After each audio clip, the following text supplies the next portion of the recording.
O mar se abrindo perante Moisés, fogo descendo dos céus, a glória do templo de Salomão e a queda sombria da Babilônia. Você conhece os fragmentos, as cenas isoladas e os heróis dessa jornada épica. Mas o que você está prestes a testemunhar é a tapeçaria completa. Hoje, nós vamos decodificar o Antigo Testamento, a história inteira, em ordem cronológica, de uma forma densa e brutal como você nunca viu. Tudo faz parte de um único e monumental plano. E não começou no Egito, começou no vazio. Antes do tempo existir, havia apenas o abismo. Então a voz do Criador rasgou o nada. Da escuridão absoluta, a luz foi forjada. Galáxias nasceram do sopro divino e a terra tomou forma. Nos mínimos detalhes, a ordem substituiu o caos. E no centro desse mundo perfeito, coroando a criação, o homem e a mulher foram formados do pó, moldados à imagem do próprio Deus. O Éden não era apenas um jardim, era o ponto de encontro entre o céu e a terra, um santuário de paz absoluta. A perfeição foi estilhaçada. Onde havia confiança, a serpente plantou a dúvida.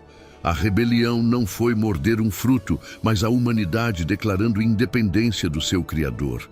A morte entrou no mundo. O Éden foi fechado. A terra foi amaldiçoada e o homem caminharia pelo deserto do seu orgulho. Mas na queda, Deus fez uma promessa sombria e gloriosa. Da semente da mulher nasceria aquele que esmagaria a cabeça da serpente. A contagem regressiva começou. A corrupção se espalhou como uma praga. O sangue de Abel manchou o solo, inaugurando a era da violência humana. As gerações se multiplicaram, e com elas, a escuridão no coração dos homens atingiu um nível insuportável. A terra estava arruinada.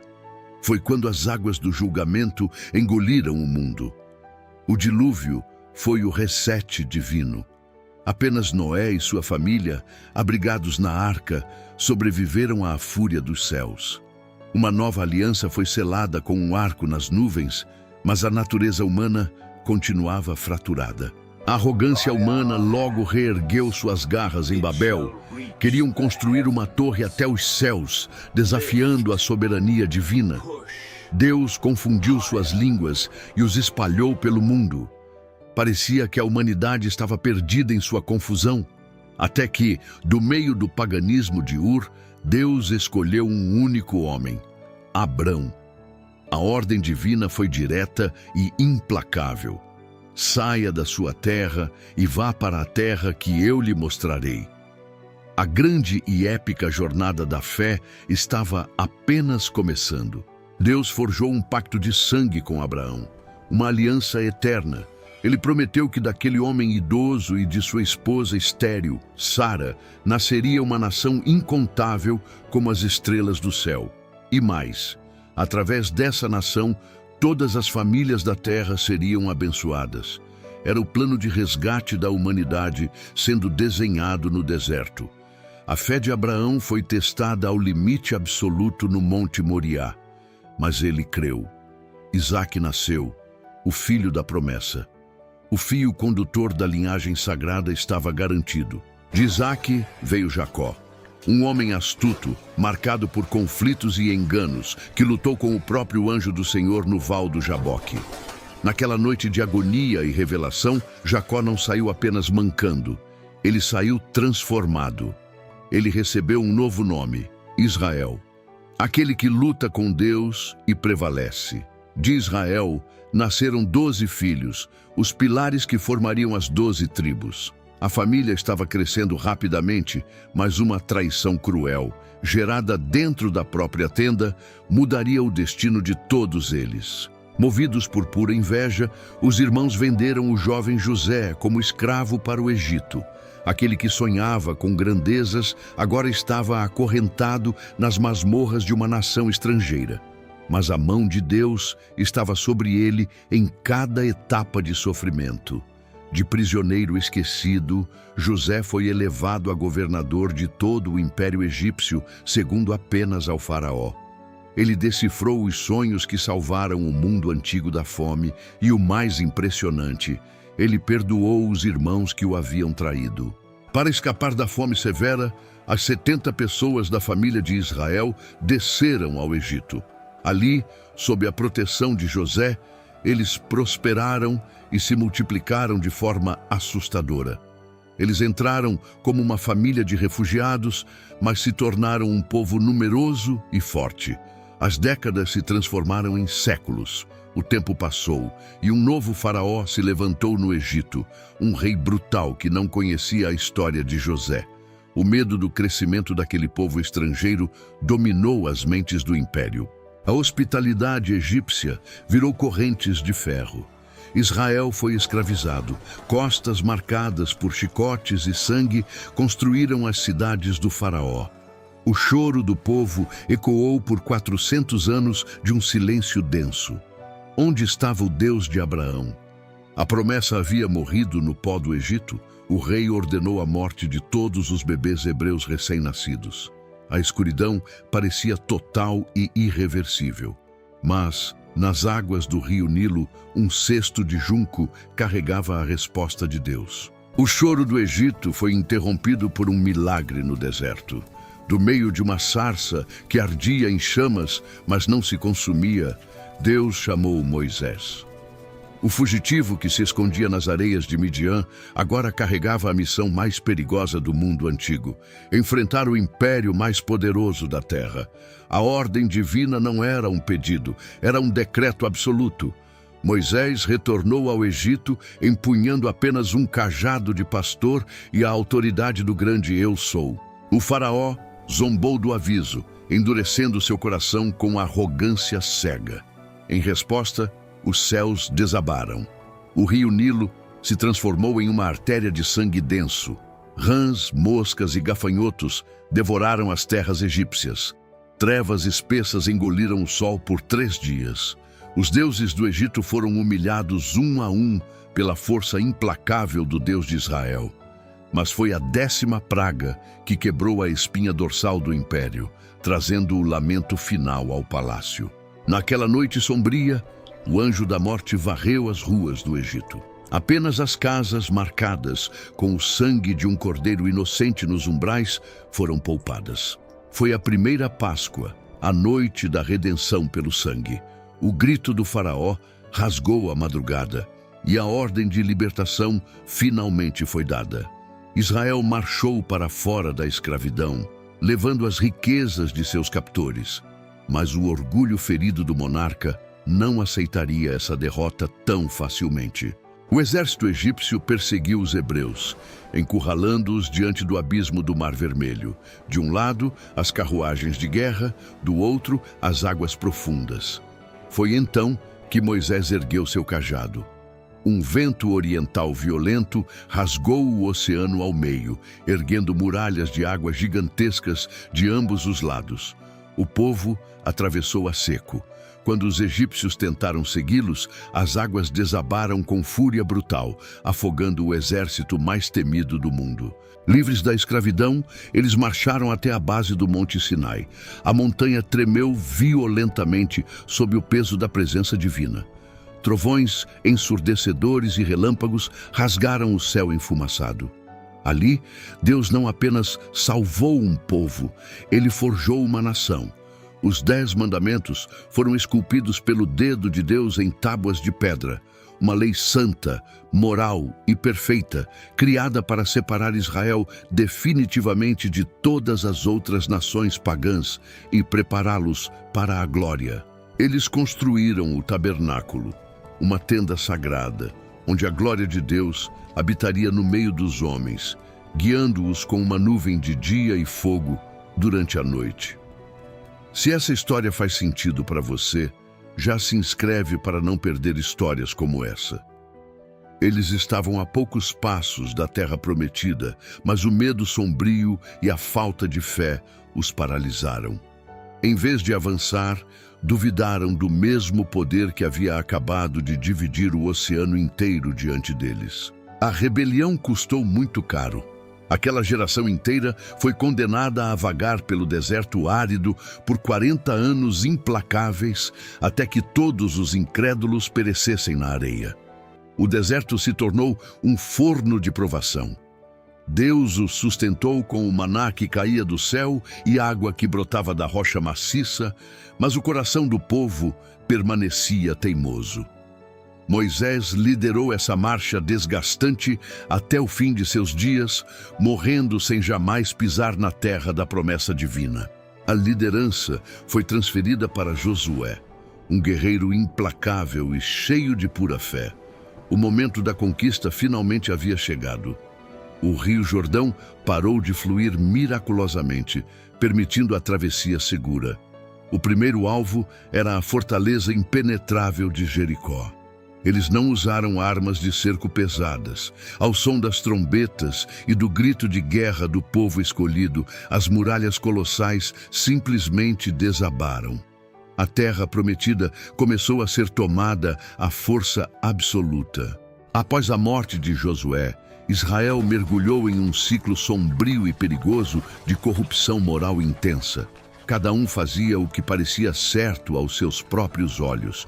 Eles abandonavam Deus, eram escravizados por nações inimigas cruéis, clamavam por socorro e Deus levantava libertadores brutais. Esses eram os célebres juízes, homens imperfeitos como Gideão e Sansão, que usaram a força física e a estratégia divina para despedaçar os opressores, trazendo alívio temporário. Mas o povo se cansou profundamente dos juízes. Eles queriam ser como as outras nações e exigiram um rei para liderá-los nas batalhas sangrentas. O profeta Samuel os alertou sobre os perigos do poder absoluto, mas eles não deram ouvidos a ele. Saul, um homem alto e de aparência imponente, foi ungido como o primeiro monarca. Israel se tornou um reino estabelecido, mas o coração corrompido de Saul o levaria à loucura e à completa rejeição divina. Com a queda trágica de Saul, Deus buscou um homem segundo o seu próprio coração. O escolhido não estava no palácio, mas pastoreando ovelhas. Davi, o jovem ruivo e destemido que derrubou o gigante Golias com apenas uma pedra, assumiu o trono. Ele unificou as tribos divididas, capturou a fortaleza inexpugnável de Jerusalém e expandiu as fronteiras de Israel de forma colossal. O reino atingiu um nível de poder militar e glória que jamais havia sido visto. Apesar de sua força implacável nos campos de batalha, Davi carregava falhas profundas. Seu adultério com Batseba e o assassinato de Urias trouxeram consequências devastadoras para sua própria casa, manchando seu legado com sangue e revolta. Ainda assim, seu arrependimento foi genuíno e doloroso. Deus não retirou sua aliança. Ele prometeu que da linhagem de Davi surgiria um rei eterno, cujo trono duraria para sempre. O Messias aguardado viria da sua raiz. O trono foi passado para seu filho Salomão. Ele não pediu riqueza ou poder, mas sim uma sabedoria sobrenatural para governar o povo. Sob o seu domínio, Israel viveu uma era de ouro reluzente, marcada por paz absoluta e prosperidade incalculável. A obra máxima de Salomão foi a construção do majestoso templo em Jerusalém. Um santuário coberto de ouro puro, onde a nuvem da presença aterradora de Deus desceu e encheu todo o recinto sagrado com sua glória densa. Mas a sabedoria de Salomão falhou diante de suas próprias paixões. Suas alianças estrangeiras trouxeram a idolatria para o coração de Israel. Após sua morte, a nação se fraturou de forma irreparável. 10 tribos formaram o Reino do Norte, chamado Israel, que afundou em um abismo de corrupção sombria. Apenas as tribos de Judá e Benjamim permaneceram leais à linhagem de Davi, formando o Reino do Sul. A grande e poderosa nação agora estava mortalmente dividida. O Reino do Norte foi governado por reis cruéis, como o perverso Acabe e a maligna Jezabel. Para combater essa escuridão profunda, Deus levantou os profetas, os porta-vozes da sua fúria divina. Elias enfrentou os falsos profetas no Monte Carmelo, fazendo cair fogo devastador do céu à vista de todos. Eliseu sucedeu seu mestre, operando milagres ainda maiores. Eles eram a voz solitária da verdade, clamando no deserto, exigindo que o povo retornasse ao pacto sagrado. Os alertas proféticos caíram em ouvidos ensurdecidos pelo pecado. A rebelião cruzou a linha sem retorno. A paciência divina chegou ao fim absoluto. O império sanguinário da Assíria desceu como uma tempestade violenta sobre o reino do norte. Samaria foi esmagada e queimada até virar cinzas. As 10 tribos foram deportadas brutalmente, espalhadas pelos confins do mundo antigo e varridas da história de forma drástica. O juízo de Deus era aterrorizante e real. O Reino do Sul sobreviveu ao ataque inimigo, mas a idolatria também estava apodrecendo as raízes de Judá. Reis como Ezequias e Josias tentaram promover reformas espirituais profundas, purificando o templo sagrado e restaurando a leitura da lei. Nesses breves momentos de luz e adoração sincera, Deus enviou anjos terríveis para dizimar os exércitos inimigos. Porém, essas tréguas não duraram muito. O coração do povo continuava atraído pelos altares pagãos sombrios. A profecia do julgamento final ecoou pela boca de Jeremias. Babilônia, a grande fera do leste governada por Nabucodonosor, marchou implacavelmente contra Jerusalém. As muralhas imponentes foram destruídas e o glorioso templo de Salomão saqueado e incendiado. O povo de Judá, outrora escolhido e intocável, foi acorrentado e levado como prisioneiro para o exílio angustiante de 70 anos. Parecia que o glorioso plano de redenção havia desmoronado na lama. Mesmo no coração corrompido do Império Babilônico, Deus não abandonou seus fiéis. Jovens brilhantes como Daniel se recusaram a curvar seus joelhos aos ídolos, mesmo diante de fornalhas ardentes ou covas cheias de leões famintos. As visões perturbadoras e grandiosas de Daniel revelaram o surgimento e a queda dos impérios globais subsequentes. E no clímax do desespero humano, a garantia de que o reino inabalável de Deus esmagaria todas as potências terrenas. O Império Persa derrotou Babilônia e, milagrosamente, autorizou os judeus a retornarem para suas terras destruídas. Homens como Esdras e Neemias lideraram a dura reconstrução das muralhas e do segundo templo. Mas a glória passada não havia retornado. O Antigo Testamento termina com um povo que sobreviveu à fúria do tempo, aguardando desesperadamente. O silêncio duraria 400 longos anos.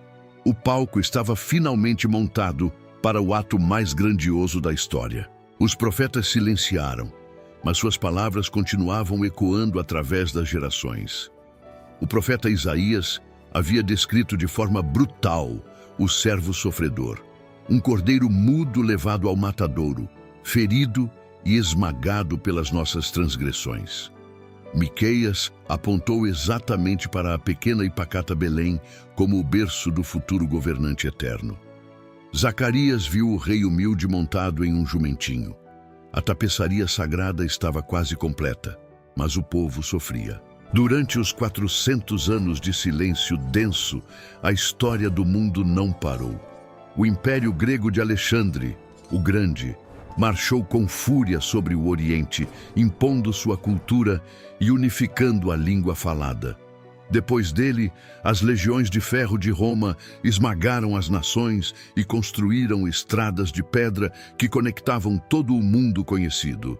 Sem perceberem, os maiores ditadores da Terra estavam apenas preparando a logística perfeita para a disseminação do Evangelho. A opressão romana em Israel era brutal e sufocante. Impostos pesados, crucificações e a profanação do sagrado encheram a terra de desespero e fúria. O povo judeu clamava desesperadamente pelo leão da tribo de Judá, um general militar invencível que despedaçaria Roma e restauraria a coroa de Davi pela força da espada. Eles queriam sangue e vingança, mas o plano divino era infinitamente mais profundo e focado em um inimigo invisível, antigo e muito mais letal. Todo o Antigo Testamento, desde a promessa sombria no Éden até as visões cósmicas de Daniel, apontava para um único e monumental clímax. A lei revelou o pecado implacável, mostrando que nenhum humano poderia se salvar de suas falhas. Os sacrifícios de animais cobriram a culpa temporariamente, mas nunca puderam purificar o coração corrupto. O palco estava perfeitamente montado. O mundo inteiro aguardava, em agonia contínua, pela redenção verdadeira e celestial. Foi então que o impensável e milagroso aconteceu. O Criador de todo o universo, aquele que forjou as galáxias pelo poder da sua voz, reduziu-se a uma célula no ventre de uma virgem hebreia humilde. Não houve trombetas celestiais ecoando pelos palácios de Roma, nem exércitos marchando. O Rei da Glória encarnou na sujeira de uma manjedoura, em uma noite fria na pequena cidade de Belém. O Verbo infinito se fez carne e habitou em meio ao caos brutal da nossa humanidade. O Antigo Testamento é a história da humanidade, tentando desesperadamente alcançar a Deus e fracassando repetidamente. A partir daquela noite estrelada em Belém, começou a história de Deus descendo para resgatar a humanidade manchada. A promessa antiga de Gênesis estava finalmente caminhando entre os homens. O Cordeiro perfeito de Deus havia chegado para retirar o pecado do mundo escuro. O sangue que seria derramado na cruz não apenas cobriria a culpa, mas a destruiria. Todo o sofrimento, os exílios amargos e as leis severas do deserto faziam parte do mais elaborado e perfeito plano de salvamento já orquestrado na história cósmica. O Antigo Testamento nunca foi um livro de regras ultrapassadas, mas sim um grito de alerta e um espelho escuro da nossa própria falha. Ele prova de maneira contundente e irrefutável que precisamos desesperadamente de um Salvador. Sem o desespero profundo da antiga aliança, nós jamais compreenderíamos a graça da nova. Quando você olha para a criação majestosa, a queda sombria no Éden, a fúria do dilúvio, o mar se abrindo e a queda da Babilônia, você não está lendo mitos vazios. Você está lendo a sua própria e verdadeira história. Uma narrativa épica sobre o Criador resgatando seus filhos rebeldes das garras cruéis da morte eterna e do caos absoluto. O véu sagrado estava prestes a ser rasgado de cima a baixo, e o acesso direto ao Santo dos Santos seria restaurado de forma definitiva. Agora, o longo e denso silêncio profético de 400 anos havia sido finalmente quebrado pelo choro de um recém-nascido humilde em Belém. A revolução que mudaria o mundo antigo para sempre não seria travada com as cruéis espadas de aço, mas com perdão, um sacrifício brutal e uma tumba vazia. A primeira metade deste épico terminou com a promessa sagrada ainda pendente e aguardada. Mas a nova era agora começa com a vitória imbatível e esmagadora do eterno Rei dos Reis. Esta é a base inabalável e gloriosa da nossa fé inabalável. Decodificar o Antigo Testamento é entender a dimensão profunda e avassaladora do amor de Deus pela humanidade caída. Do livro de Gênesis a Malaquias, preparamos o caminho majestoso para o glorioso Cristo. Na próxima jornada, mergulharemos nos mistérios sagrados da nova aliança e no poder transformador do Evangelho nas nações. Mantenha sua fé completamente viva. A grande revolução espiritual está apenas começando.